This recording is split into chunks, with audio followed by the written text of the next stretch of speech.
Growing up in the Old West. Life on the frontier was hard work. There was little time for play, and many children lived in such isolation that they had few, if any, playmates.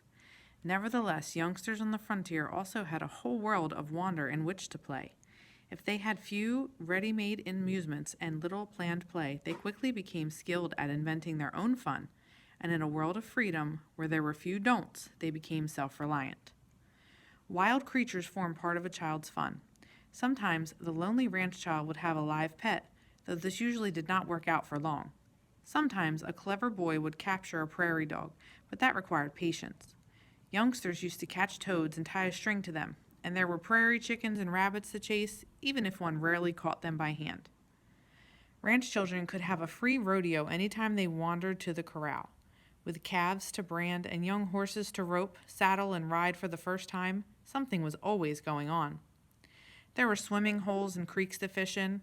One technique for fishing without a pole was to stir up the water with your hands until the fish were scared into jumping into the frog holes in the bank. Then one simply reached into the hole and pulled out the fish, hoping all the while there were no water moccasin snakes in there with it. Youngsters did play some of the same games their cousins were playing back east. Statue, for example, in which one person swings another very fast by the hand and then lets go.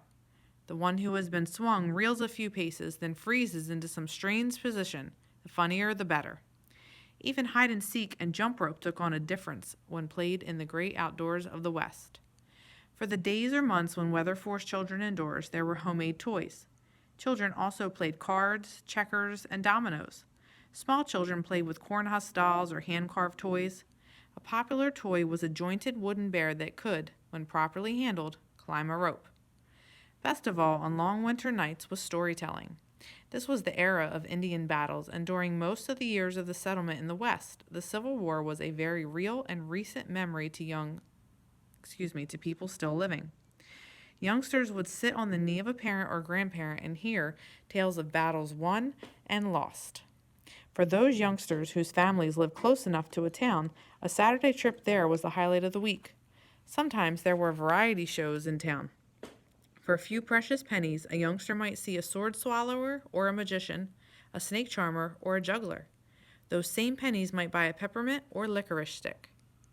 From holidays to ordinary everyday delights, the Old West was a place of fun and amazement.